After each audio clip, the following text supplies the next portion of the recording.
Então, os óleos e gorduras não são formados exclusivamente de ácido graxo, né? É o ácido graxo glicerol, que é o álcool, e esse saturado e insaturado aqui está invertido, né? As gorduras são saturadas e os óleos são insaturados. Então, está tudo errado aqui, sobrou a letra E, né?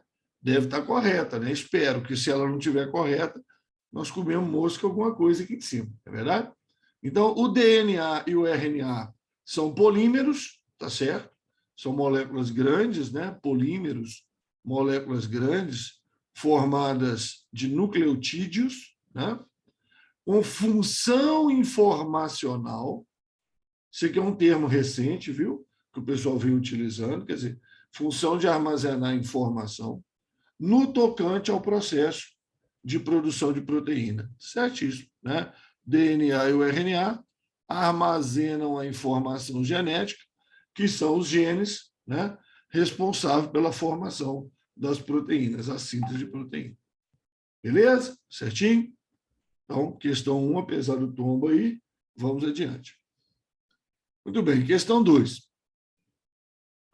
Alguns vírus infectam nossas células e coordenam a produção de proteínas que são enviadas para a membrana plasmática das células infectadas. Beleza? Então, o que quer dizer isso aqui? Ó, você tem uma célula sua. Você tem uma célula sua. Tá? Aí está a célula, né? Está o núcleo, etc. E tal. Um vírus, desenhar um vírusinho aqui bem simplificado, né? Que tem o material genético dele, tá? Lá dentro. Esse vírus invade a célula, ele invade a célula, e o material genético dele, certo? É usado para produzir proteínas, o material genético dele é usado para produzir proteínas, tá? E essas proteínas vão ser usadas para montar novos vírus. Beleza. Porém, algumas proteínas, tá? Algumas proteínas produzidas pelo vírus podem ir, são enviadas para a membrana da célula infectada. Para a membrana da célula infectada, tá? Então, alguns vírus fazem isso.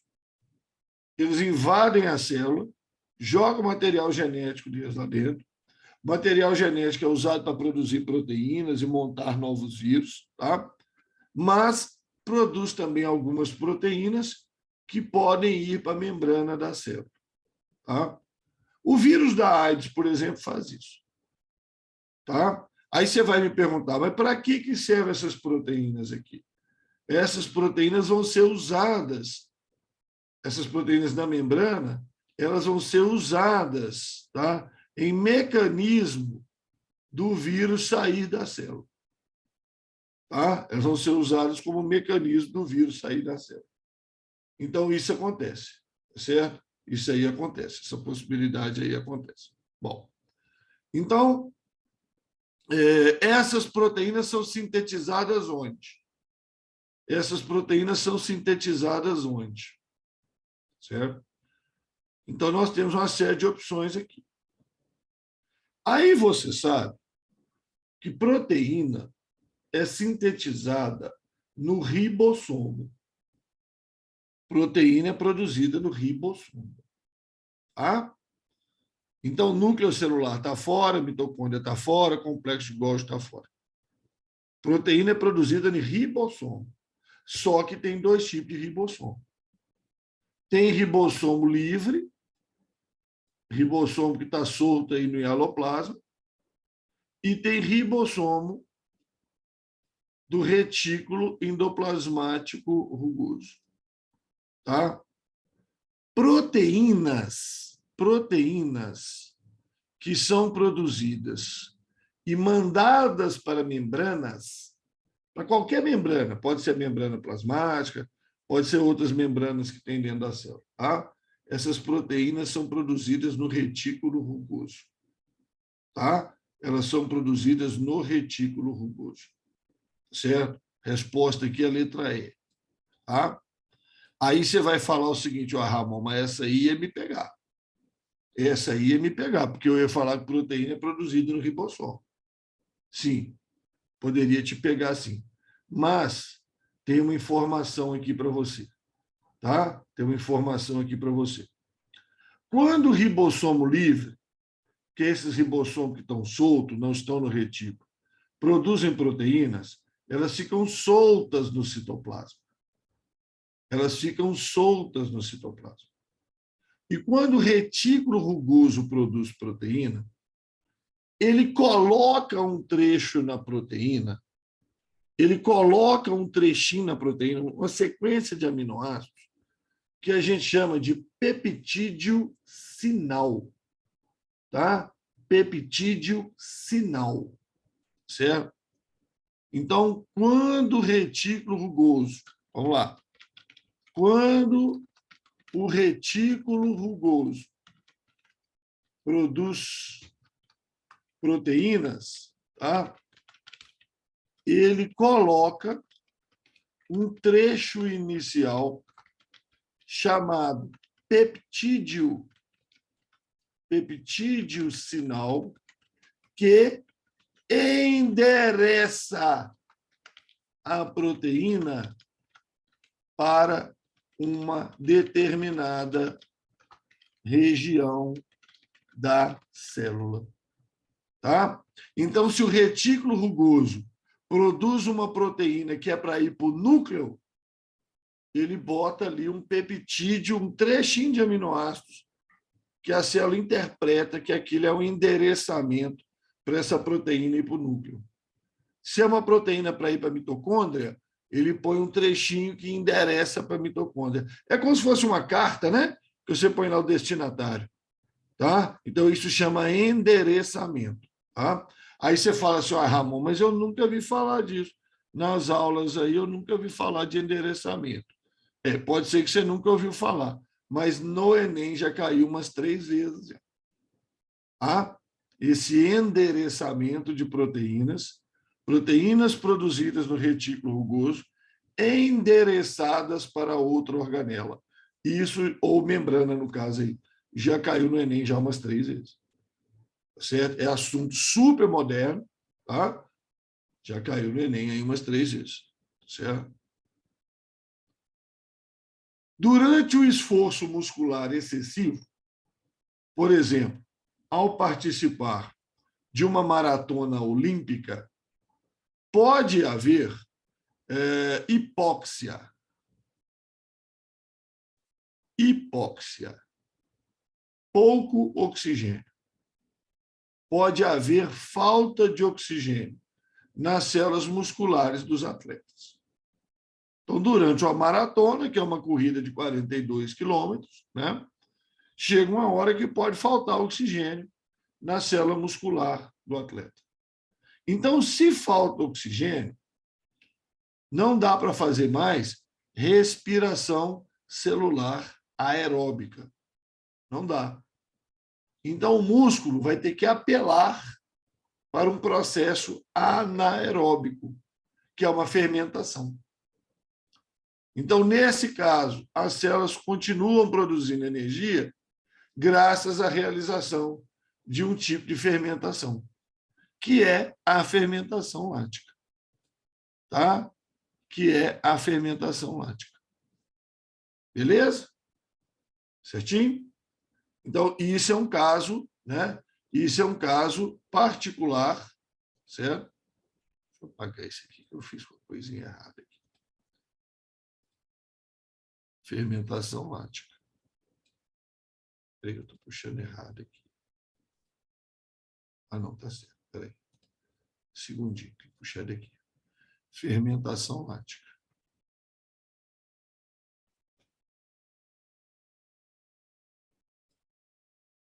É que tracinho ali está ficando ali. Ele apareceu aqui, eu não queria que ele aparecesse aqui, não, ele apareceu.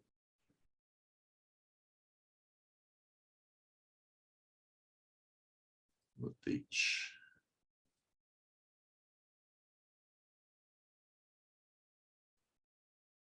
Tirei daqui. Quero daqui. Pronto. Então, é a fermentação lática que produz ácido lático. Tá? Então, fermentação lática. Fermentação alcoólica, quem faz é só fungo. Tá? Só fungos que fazem fermentação alcoólica. Certo? Ciclo do ácido cítrico, transporte de elétron na crista mitocondrial, isso aqui são etapas da respiração aeróbica. Certo? Ciclo do ácido cítrico é a mesma coisa que ciclo de Krebs, tá? É a mesma coisa que ciclo de Krebs. Transporte de elétron na crista mitocondrial, a cadeia respiratória. Isso são etapas da respiração celular aeróbica, que não dá para realizar porque está faltando oxigênio. Né? E respiração celular anaeróbica, tá? É um processo anaeróbico feito por bactérias e é diferente da fermentação. Tá? Muita gente acha que respiração celular anaeróbica é a mesma coisa que fermentação. Não é, não. Tá? Tem etapas diferentes, é feito exclusivamente por bactéria, tá? E fermentação é outra coisa. Fermentação é fermentação lática, fermentação alcoólica, é outro processo. Tá? Então, isso aqui é só algumas bactérias conseguem realizar. Tá? Respiração celular anaeróbica. É uma coisa muito comum na biologia. Ao analisar uma lâmina ao microscópio, aí dá luz, né?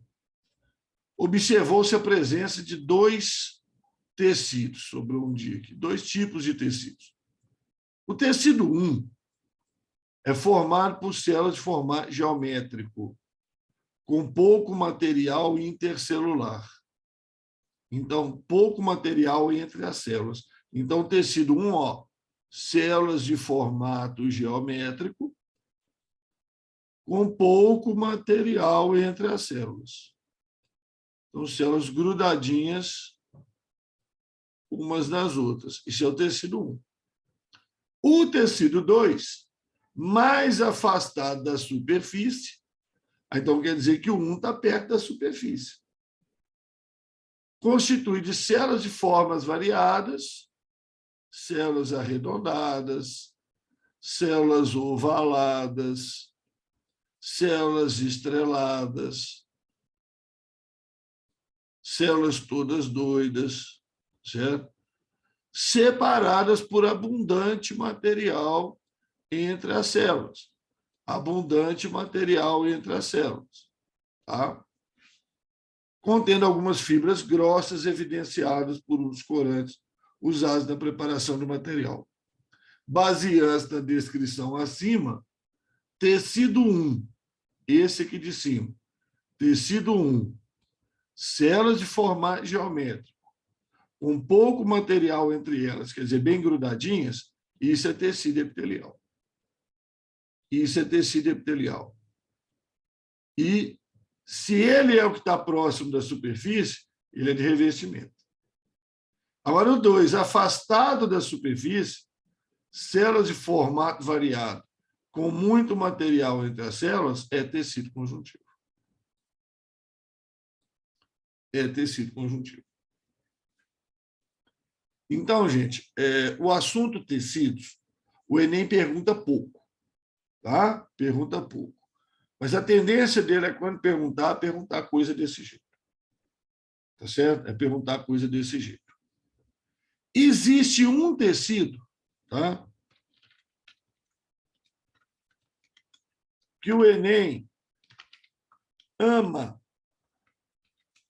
tá? Que é o sangue. Tecido sanguíneo.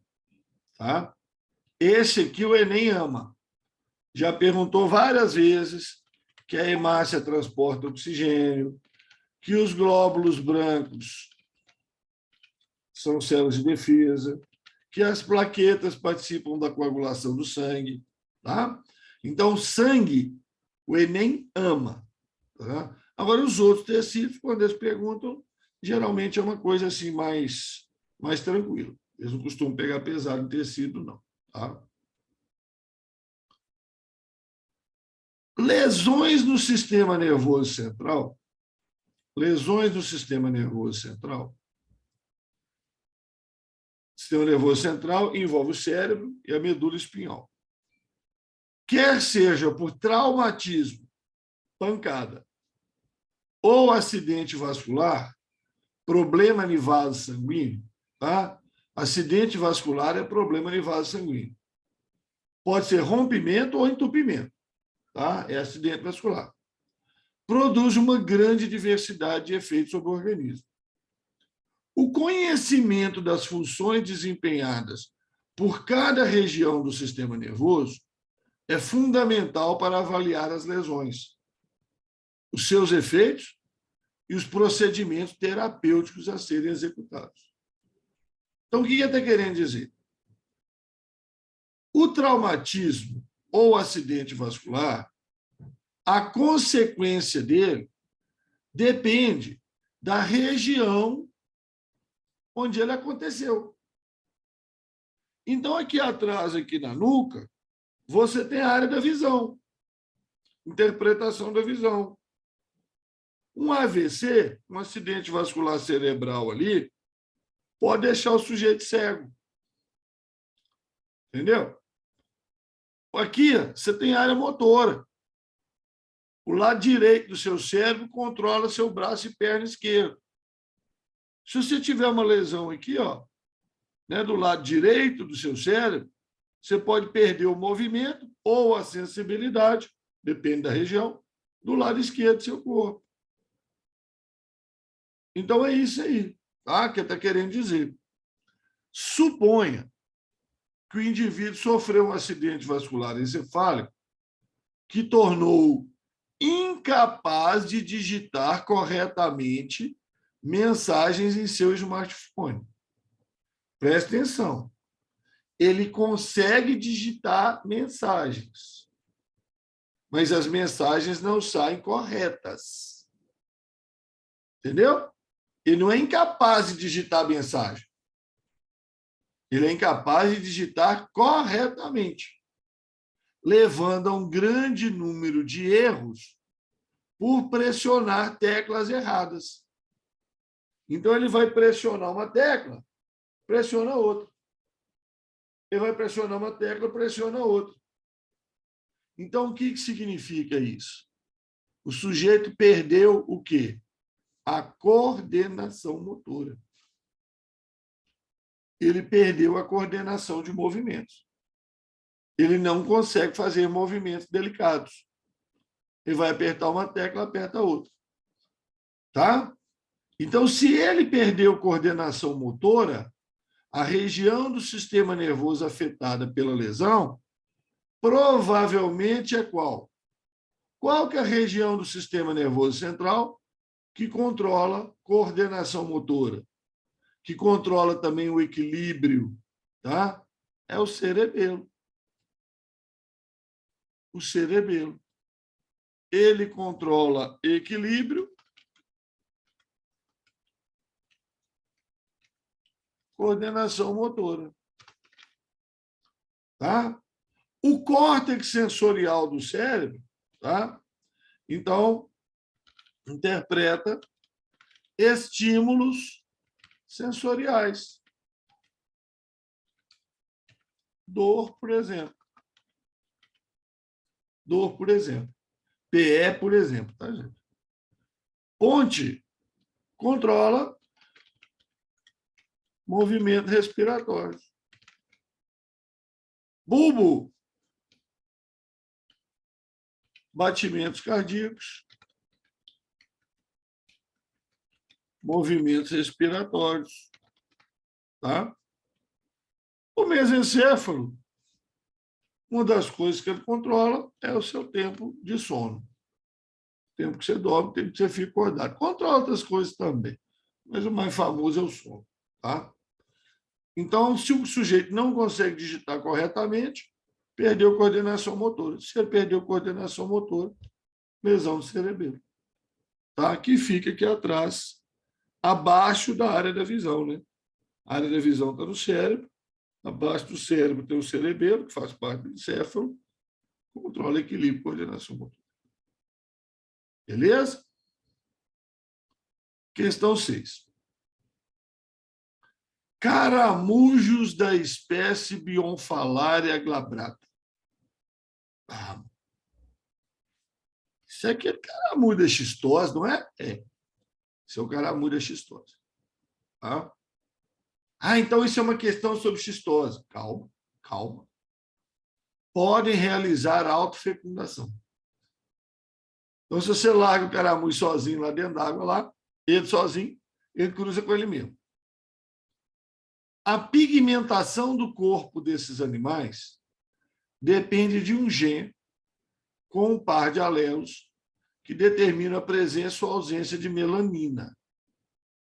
Sabes que caramujos albinos não podem originar caramujos escuros, que são chamados melânicos, por autofecundação. Então, caramujo albino, se cruzar com caramujo albino, só dá caramujo albino. Então, isso significa que o albinismo nos caramujos é gene recessivo. É gene recessivo. Porque o caramujo albino, azim, se cruzar com o caramujo albino, azim, vai nascer tudo albino. Tá? Agora, o caramujo escuro, que é o caramujo melânico escuro, tá? Aí é o azão.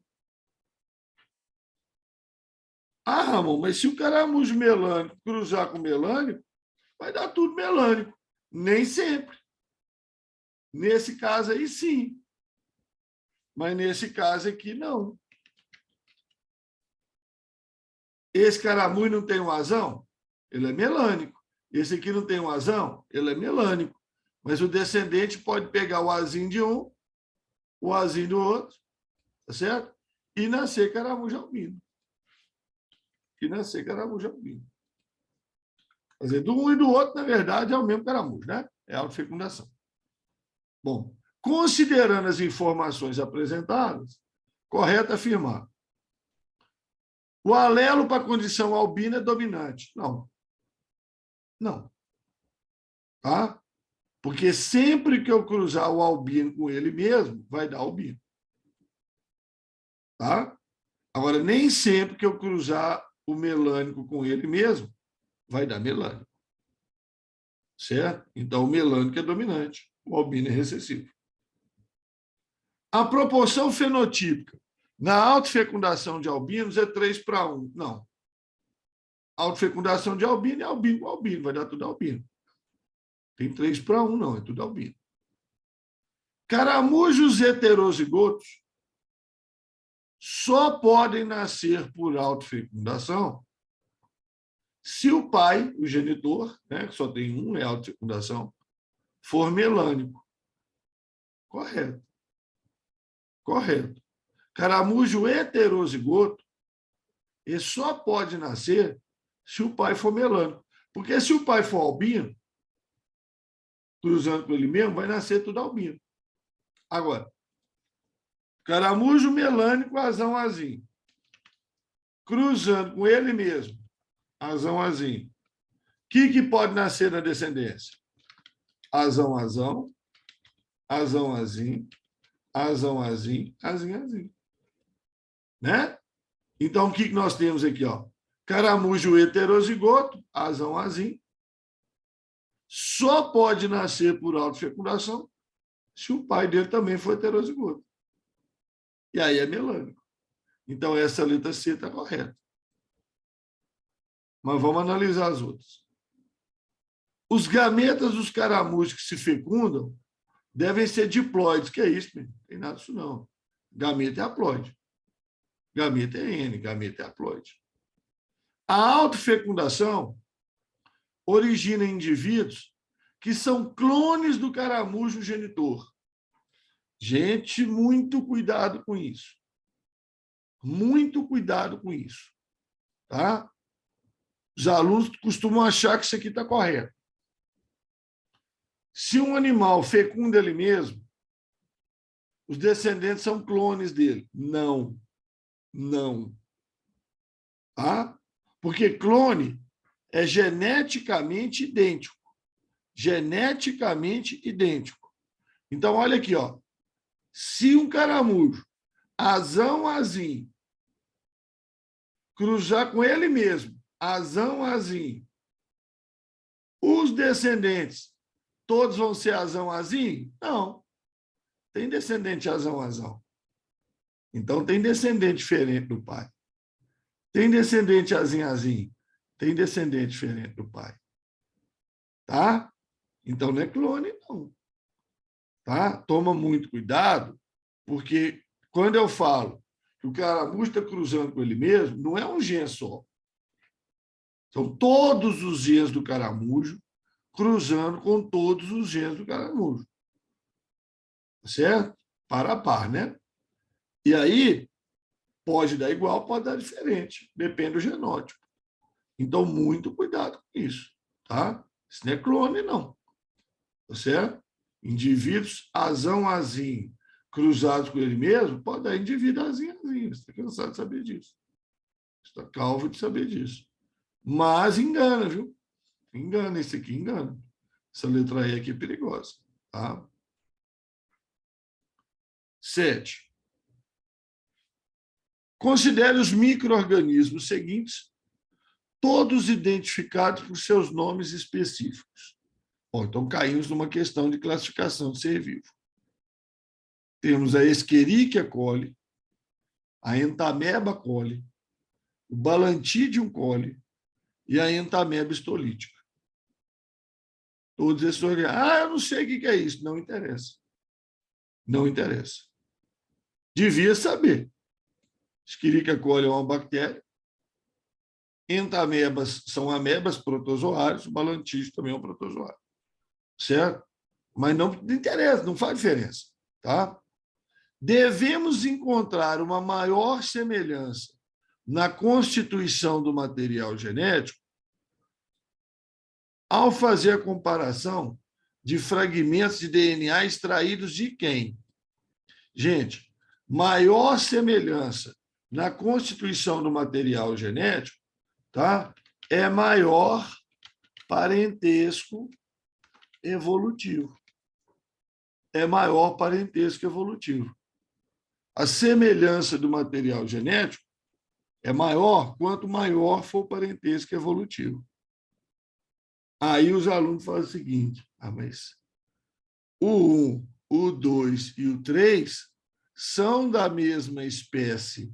Não são, não. Eles têm o mesmo epíteto específico, coli, mas eles não são da mesma espécie, não. Para ser da mesma espécie, os dois nomes têm que ser iguais: o gênero e o epíteto específico.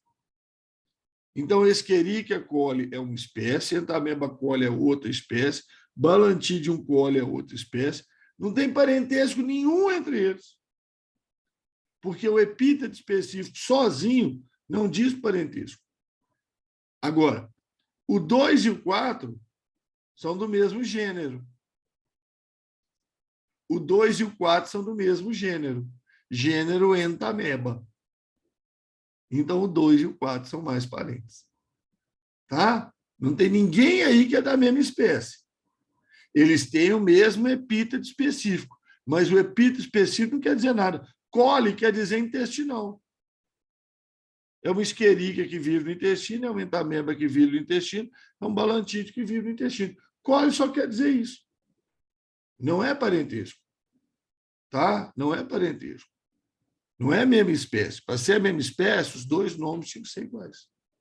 Se eu tivesse Entamoeba coli, são parentes, mesma espécie. Agora, o que eu tenho igual aí é o gênero Entamoeba. O 2 é gênero Entamoeba, o 4 é gênero Entamoeba.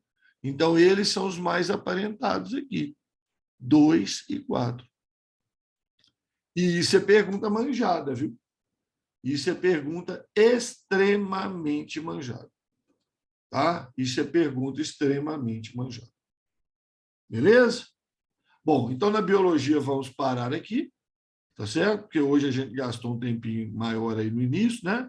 Falando aí sobre o curso. Eu esperava chegar na 8 ou 9, mas como a gente gastou um tempinho no início e ainda caiu aí a conexão, né? Então viemos até a 7 aqui. Na próxima semana a gente termina aqui do 8 até o 15, eu acho que tranquilamente, com certeza, tá? Então vou parar a gravação aqui. Vamos dar o intervalo de 5 minutos.